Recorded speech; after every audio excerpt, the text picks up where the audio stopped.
And I think I'm one of those rare politicians, and I say rare because of two traits. One, my values don't change whether I'm in opposition or whether I'm in government. They don't change whether it's at the local body level or the state level or the federal level or union level. And they're consistent throughout. And number two, especially when I was in my old job and literally thousands of files used to cross my desk, I think in 2 years about 7,000 of them. Every single time I process a file, and I actually read all the files, which is a big difference in itself, I think. I always ask myself, is this consistent with the philosophy, the approach, the values that we espoused on the public stage, in public media, and are we doing something that is consistent with what we said we stand for? And if not, why are we doing it? So, in that sense, you can believe me when I say that the notion of looking for icons, looking for people who can provide inspiration and living examples for those who may not have as fortunate a set of circumstances as many of us. I mean, the fact of the matter is most of the people in the Rotary come from fairly affluent financial situations, as do I. So I'm not saying in a negative way. I'm saying that for most of us, doing service or providing support to those in need or being kind of a bit magnanimous is expected. It's what cultured people will do if you've had the good fortune of having a good life. But I think it's so important that we recognize those who can be, through their own life, through their own experiences, examples to others who may not have as good circumstances or who may have to deal with adversity and who have to overcome many hurdles on their path to not just being successful themselves, but setting kind of examples or setting, breaking barriers, providing pathways, and providing inspiration to those that follow. The reality is that most of us are shaped or limited by what we are exposed to and the experiences we have in our life. I often say that a lot of my resilience comes from the fact that I've gone through some adversity personally. I was at the Twin Towers when the 9/11 attack happened. That changed my way of thinking and my ability to deal with change at an unprecedented level. I was an employee of Lehman Brothers, albeit remotely, with many hundred employees under my control when Lehman filed bankruptcy that triggered the global financial crisis. And so, I found those events to be, at the time, adversity, but eventually shaped my thinking, my personality, my approach to life a lot. In that sense, those who have never gone through adversity, and I'm not calling these big adversities, it wasn't like it affected my lifestyle or my livelihood. It was traumatic watching other people die, but by the space of about a week, I was not actually in the building when the planes hit. But even so, it's hard for us to imagine what it takes to overcome the kinds of adversities that we may never have experienced. And in that sense, I think each of our awardees today, I'm sure that there were many possible candidates that the club considered. And I commend you for picking such exemplary awardees, but also so different from each other, who have created pathways in different aspects. And if I just say a word about each of them, I think, of course, for an animal lover like me and the finance minister, when we announced the Valala scheme with government funding of 20 crore rupees, animal rescue is close to my heart. So I'm very happy to see Sai Vignesh and commend him for that. As somebody who would like to be a lot more athletic than I am, and was quite athletic when I was young. I can only imagine the perseverance and the effort that Shyam Kumar has taken to be what he does. I, for one, can't stand the sight of blood, and I could never imagine being a doctor. So, Ganesh, Maraya, congratulations for your perseverance to overcome a lot of adversity and be a practicing doctor. In particular, in our culture, historically, women have not been provided the kinds of opportunities that more socially equitable cultures have provided. And while Kerala is a pioneer in many things, I think it's safe to say that Radhamani Amma is making barriers all of her own. And even today, there must be less than a handful of heavy vehicle drivers. And so, imagining when she started and being the first woman in Kerala to do it, I think is not just commendable, but I hope is an example for dozens to follow and get their heavy vehicle licenses. And of course, Captain Shalini Singh, who has turned out to be such an inspiration, starting at a very young age with great adversity and a young child, and becoming in every dimension that she then touched, through the army, to being a spokesperson, advocate, speaker, motivational speaker, for being exemplary, not just for achievement but resilience. I think we couldn't have asked for 5 more distinguished awardees or exemplary, path-breaking, coattail-leaving, kind of trail-setting awardees. So I'm very happy and privileged, as Mr. Jain said.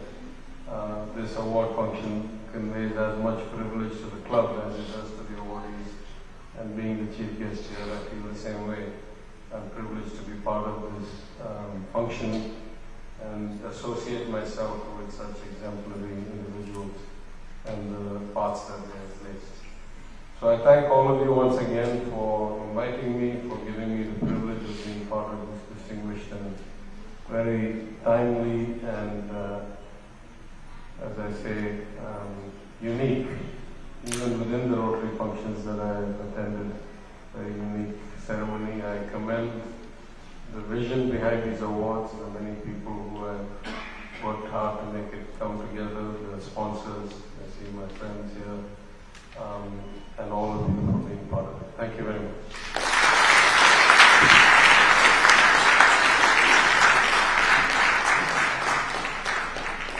Thank you, sir. Thank you, sir, for your wonderful words.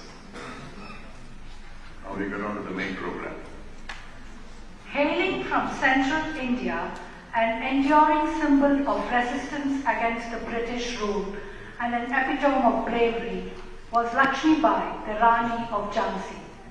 Her story is a reminder that one individual's resolve can ignite the flame of change.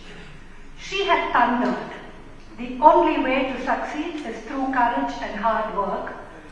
I would rather die a meaningful death than to live a meaningless life." Echoing this fearless spirit is Captain Shalini Singh, who is not only a proud Indian Army veteran herself, but whose husband made the supreme sacrifice for our country. We invite Rotarian Colonel David to introduce her.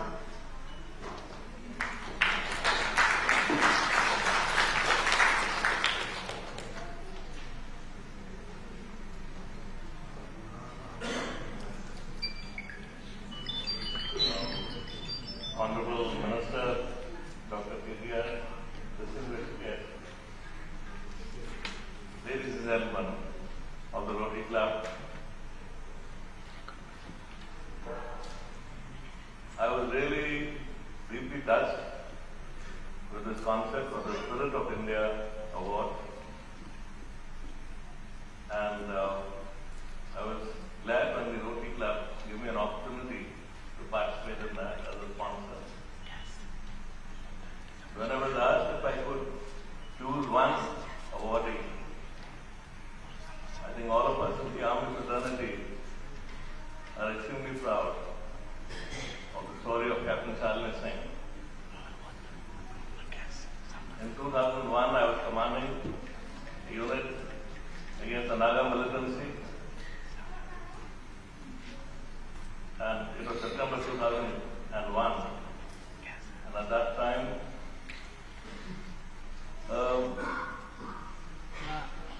husband, Major Avinash Singh, was serving under my postmate, Colonel Daljeet Singh. Avinash was a fine young officer, a very brave young man. And on the 28th of September, he sacrificed his life after killing 4 militants in Doda, the valley. I got to know about it in the dispatches that we all get whenever we have an officer casualty. At that time, I did not know that he was married, and he was married to a very young girl, 23 years old, and they had a 2-year-old son, Dhruv. So Shalini was at that point probably completely devastated by what had happened. But later we came to know as to how she decided to join the army herself and became an officer in the shortest span of time.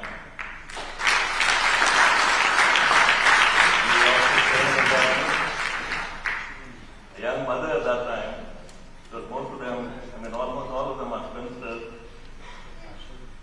And then she went and received the Kirti Chakra, which is the second highest military award in peacetime from the President of India in uniform as a commissioned officer. So it was an extremely proud moment for all of us. But at this time, I had promised Shalini that before anything else, we'll all observe 2 minutes silence for Avinash. So, now that we stand up, I think I'll also share with you in the army as to how we spent 2 minutes. You'll be surprised, but this 2 minutes never seems to pass. In the first 30 seconds, we think about all those who sacrificed their lives for the country. And today, let's think about Avinash. In the second 30 seconds, we think about all those who are totally disabled in the face of the enemy and enemy action. Their sacrifice is no less. And very often death comes as a welcome release in their broken body. The next 30 seconds, we think about all those who are bereaved. The wives, the children, the mothers and fathers, their siblings. Their sacrifice is no less. And in the last 30 seconds, we renew our pledge for those 3 magical words which give us the essence of our life: duty, honor, country. In whatever walk of life we may be, that inspires, and that's the essence of our life. So with these thoughts in mind, and especially today, bearing in mind our dear Avinash, I request you all to observe 2 minutes silence.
शहीद major A.S. Bhadauria,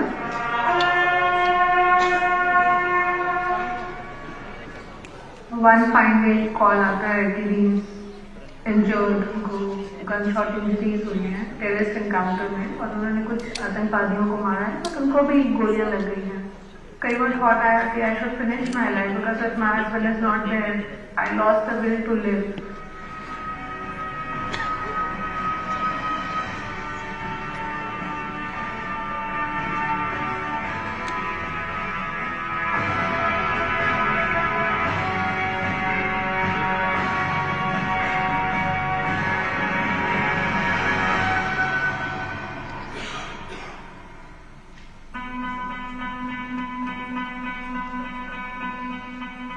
शादी के बाद things were going fine.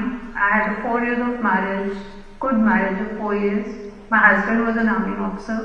सब कुछ बिल्कुल perfect चल रहा था जैसे कि ऐसा सोचा ही नहीं था कि इतना परफेक्ट लाइफ भी होगा आफ्टर मैरिज.